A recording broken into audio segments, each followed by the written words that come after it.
So let me know that uh, how you see this these rumors of the possible peace talks between the US and Iran, especially Well, when Tehran is rejecting such claims. well, I think clearly President Trump is trying to give himself a way out. President Trump went to this war thinking it's going to be a quick victory.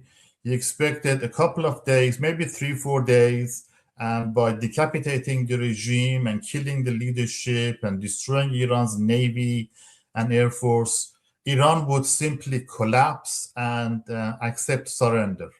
That hasn't happened.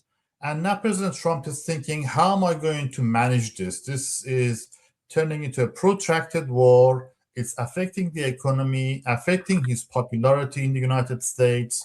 Midterm elections are coming up. So he's trying to find an exit strategy, but he's doing it very clumsily. Um, he could, in fact, simply declare victory and stop fighting because he has killed the leadership, he has destroyed the navy. He could simply say, hey, we won, and stop. But Mm, he is now insisting on Iran accepting a 15-point plan, which amounts to a total surrender. mm, Everything, everything that President Trump went to war for to achieve, all the objectives that were, proclaimed to us as mm, justification for the war. All of those mm, are in the 15-point plan. So, how does he expect Iran to accept this complete surrender? And it did remind me of something. I was thinking of President Trump's first term in office. During his first term in office, he had a Secretary of State, Mike Pompeo, who presented Iran with a similar plan, asking Iran to stop its support of proxies, stop its missile technology, give up nuclear facilities. All of those were in Mike Pompeo's plan. At the time, Iran rejected that plan, and the United States put on the maximum pressure strategy, a lot of sanctions on Iran at that time. Now, I don't see why Trump would think Iran would accept these plans after all this fighting. Um, the response, the Iranian response, I think the 5-point plan that Iran has presented to Trump is actually quite modest. It talks about, modest on the one hand, but also quite substantial in another. It's asking Trump to, in a way, admit guilt by paying mm, reparations for damages caused in the war. mm, It is asking United States to acknowledge Iran's territorial integrity, which is very mm, significant. And the most controversial part is asking the US to acknowledge Iran's control and sovereignty over the Strait of Hormuz. That's mm, controversial because Strait of Hormuz is international waters and actually shared. The control is shared by Iran and Oman. So mm. there is international interest in what happens in the Strait of Hormuz, as we are discovering now. But the 5-point plan that Iran has presented says nothing about its nuclear program, says nothing about its support for proxies. So it basically treats those issues as taken for granted. They are as read, and they're not even discussing that. Mm, mm. So, at one side, the US and Israel is continuously bombing, I think, not only Iran, but in Iraq. Yesterday, we saw they have strikes in Iraq. So, how much do you think that these peace efforts could be serious and someone could take it serious because the war is going on? So, do you think that it might be a trap for Iran, this 5 days pause or these peace talks or negotiation that Washington claim towards Tehran? Well, if it is a trap, it's not the first time because Iran was in talks with the United States in June last year. when Israel attacked Iran and the US joined in. And again, in February, Iran was in talks with the United States over its nuclear program, and then the United States attacked. In fact, the talks were going so well that the mediator, the Omanis, were telling the media, the Omani foreign minister was on US TV telling the US audience that they have made really good progress, and he's very positive and hopeful that they will achieve a deal very soon. So day after that interview, the United States attacked Iran. So having talks is no guarantee that the US will not turn around and attack. And that's what the Iranians are asking. They're saying, we don't trust you. We need to have some kind of a guarantee that you will not use the opportunity of a ceasefire for regrouping and resuming attacks on us. So there are news that there are 2,000 paratroopers that the US has moved to Middle East for any possible ground invasion of this Kharg island. So how you think that the things will be turned out in that case if the US would make any ground invasion of this Kharg island? So do you think which kind of the retaliation reaction can expected from Tehran? Yeah, I mean, this is a very good case in point. The fact Iranians don't trust the United States because they hear something and they see something else. They hear Trump talk about having ceasefire and ending the war, but they see there is a massive US naval force and Marines approaching Persian Gulf, and there are indications that they are preparing for a ground invasion to capture Kharg Island and perhaps other islands in the Strait of Hormuz, to take control of shipment in the Strait of Hormuz. That would be even more a violation of Iranian sovereignty. That will go way beyond sending missiles and aerial bombardment. That means troops on the ground. So you can only expect Iran would respond by committing to fighting those troops on the ground. And that is another level of escalation. That could only be more death, more destruction, and every time this escalation ratchets up, it is so much harder to bring it down and initiate the escalation mechanism.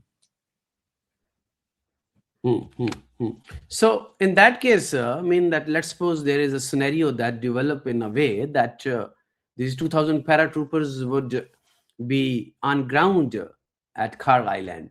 So who has more benefit in terms of its geostrategy and in terms of its like the military presence? Mean that do you think that Iran have some strategy that they could adopt for such kind of the combat operation that has been imposed on them? Well, it's hard to know what the Iranian strategy is. The Iranian strategy seems to be just holding on to power and surviving. That seems to be the key strategy. The strategy is to resist, fight back, and not give up. But the greatest winner, as this conflict escalates and as we go from one crisis to another, the biggest winner is Israel, because this was the war that Israel initiated. It's on public record. Even Marco Rubio, Secretary of State, said it. President Trump has said it. Israel wanted this war. Israel wanted to initiate the war, and the US just went along with it. Israel's agenda is basically destruction of Iran.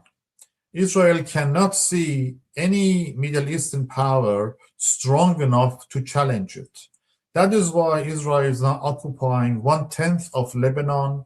That is why Israel has been conducting aerial bombardment in Syria, even though the new regime in Syria is backed by the United States, backed by Europe, internationally recognized, and has been super clear 100 times clear that it had no intention of turning its attention towards Israel. So Israel just wants to make sure that there is no state strong enough to challenge it. And as long as Iran, especially under the Islamic Republic, Islamic regime, stands, it is a threat to Israel. So Israel wants the Islamic regime to fall. It's been very clear about this. It's not like Trump changing his mind every 2 minutes. Israel has been very consistent and very clear. The Islamic regime needs to fall. And if that means encouraging secessionist movements among the Kurds and the Baluch, if it means the US invasion of Kharg Island and other islands to really bring the conflict to into a trench war in Iran, all the better for Israel. Yes, but we also see there is another scenario that is mean that the U.S. Maybe you heard about this, that Donald Trump has lost one of the another, I think, that the major candidacy in the U.S. right now. So as far as this conflict is increasing and Israel is pushing using this, that the Trump is using this Israeli card, and simultaneously we saw that there is a major setbacks for Donald Trump in the United States. So that at which level Israel can push Donald Trump, because there is, of course, there is a limit of Donald Trump that he could have, he could use this, Israeli card, and because it's all happening because of his midterm election. Because most of the things, when we see, he's trying to get more involved this Zionist and the Jewish vote and the U.S. influential lobbies in the United States.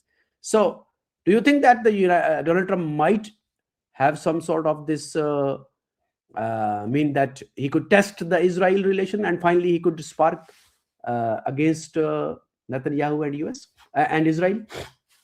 Well, look, that's $1 million question. At what point is President Trump going to listen to his own domestic base and to sane voices in the United States and distance himself from Israel and the Israeli agenda?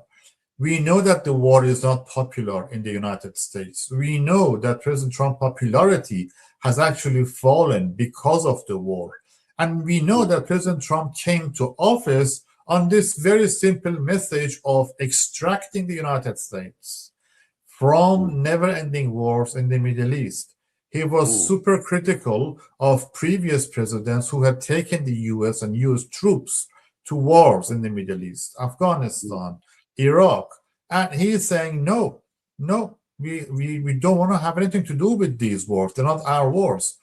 All of a sudden, he is following the Israeli agenda and sending in the troops, basically. So he is going to pay a political price for this stance. Whether that price, he would see that price as acceptable to maintain the close relationship with Israel, or whether he decides that no, enough is enough. I'm not going to risk my own political fortune to support the Israeli agenda. That remains to be seen. I don't think anyone has the answer to that question. So let's come to the regional players, like the neighboring countries, because Iran warned that in case of any action on Kharg Island, Tehran has issued some stark reaction to the neighboring countries. So where you see these neighboring GCC countries and the Arab world, because I think that the majority of the bases that exist in the Middle East, GCC they are complaining about that why Iran targets them, but ultimately these bases has been used against Iran. So how you comment on this? Yes, I think GCC countries are caught between a rock and a hard place. GCC countries have looked to the United States as their protector and provider of their defense, guarantor of their defense. That's why the US has bases there. But at the same time, GCC states have been very open with President Trump about the war before he started, and advised him not to engage in that kind of conflict with Iran. Saudi Arabia, UAE, Qatar, Oman, all of them, all GCC states have been very concerned that a war would affect them. A war between the US and Iran would affect GCC adversely. And of course, they were true in that assessment. They were correct in that assessment. They are affected, not just indirectly through economic pressure, and the closure of the Strait of Hormuz, but directly. Iran has made it its mission basically to hurt GCC countries for their alliance with the United States. And the US defense has not been that effective. So GCC states are caught in the middle. And this is probably the most significant, most long-lasting thing that Iran has done in terms of the long-lasting impact of this decision. Iran needs its neighbors and had worked to repair relations with its neighbors, normalize relations with its neighbors. Even with Saudi Arabia, relations were becoming quite professional. Now, this war has pushed it way back, set it back, and repairing this damage is going to take years and years and years. So in the future, if the Islamic Republic of Iran survives this shock, which I think it will, it's going to take years and years to repair the damage done during this war to the relationship between Iran and GCC. So, but these GCC countries were very much confident about their defense, because they mentioned that we have the 6 layers, 7 layers defense system given by the United States. So, why not this 6-7 layers defense system work out in, especially in terms of like Abu Dhabi, Dubai, and these countries, because they were very much confident about their defense. Well, I think they were confident, but their confidence was misplaced because Iran is using probably low-tech drone technology that can evade anti-air defense systems and still get through and hit targets. So it does shake. I mean, I can't talk about the logistics and the mechanics of anti-air defense systems, but politically speaking, this has shaken GCC leadership, and they are questioning the wisdom of putting all their eggs in one basket. So the attraction, the gloss of US anti-air defense, all of that, the gloss has worn off, the gloss has disappeared. It has not been 100% effective because Dubai is getting hit. So, in the aftermath of Gaza, Israel invasion and the genocide of the Palestinians, there's a very strong narrative that especially built we saw in the last couple of weeks since Iran started retaliating. So we saw in a lot of Muslim countries there is a very strong aggression against the United States and Israel, but also there is a narrative that is building, especially these GCC countries, because it seemed like they were the facilitator of the Israel and the United States. So how do you think that this pressure, especially in the Muslim countries, like we saw that in Indonesia, that is one of the largest Muslim population country, they have refused that they would not give this $1 billion to the Trump peace of board. So how you think that a new narrative that is building, especially in the favor of Iran, how you see it will go, at which level? Well, I think Trump's war on Iran has actually played by the book that the Iranians wrote. The Iranian narrative is that Iran is engaged in a battle of David against Goliath, that the US is a global bully and a hegemon, and Iran is standing up to the injustice of US hegemony. That message is now being seen. You can observe that on TV screens where the United States, with its full might of technological advantage, air power, air superiority, really pummeling Iranian targets. And not just military facilities, but also infrastructure that affects a civilian community, civilian population, not just military. So the US attack on Iran has really played into the hands of Iranian authorities. It has reinforced their narrative, and that narrative resonates. As you mentioned, it resonates with the Muslim world. The Muslim world had already seen how last year, how Iran was attacked by Israel. The Muslim world sees, it's hard to generalize extensively, but a large part of the Muslim world identifies with how Iran is standing up against Israel in defense of Palestinians in Gaza. That experience has actually made Iran a very positive role model for many in the Muslim world. So I think the US has done tremendous damage to its own standing and has done tremendous damage to the prospects of a moderate Iran, because this war has hardened political views in Iran, has given a boon to the hardliners in Iran who've not consolidated power in Iran, and it plays into this narrative of never-ending conflict between Islam and the West, between the Muslim world and the West. This is a very dangerous narrative. It is counterproductive, and I think we're all going to be paying a heavy price for it into the future. Mm-hmm.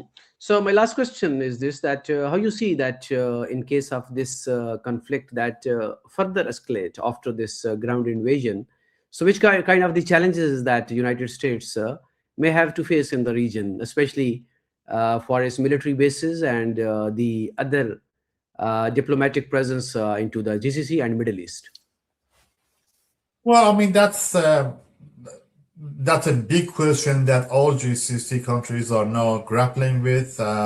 They are very much aware that they can't put all their eggs in one basket, that the United States doesn't have the capability, despite all its claims, doesn't have the capability to protect them 100%, that having this exclusive alliance with the United States has made them a target of Iranian attacks, that they need to diversify. So how they diversify is a really difficult question, because would they look to China as an alternative? Would they expect an alternative superpower to come in and join them? Or would they want to have an additional power to join the United States, so have more options, more allies? But it does certainly push GCC countries to build up their own defense capability, invest in their own arms, and that can only mean an arms race in the region. Mm-hmm. Thank you very much, Professor Shahram Akbarzadeh. He's the director of the Middle East Studies Forum at the Deakin University, Australia, and a non-residence fellow at the Middle East Council on Global Affairs, Doha, Qatar. I really apologize for this technical issue that we faced during the start of our streaming. So I apologize for this, and we are trying to give a very objective analysis from the experts who come on the Eastern Horizon, and they comment. So thank you very much, Shahram, for joining. Having me.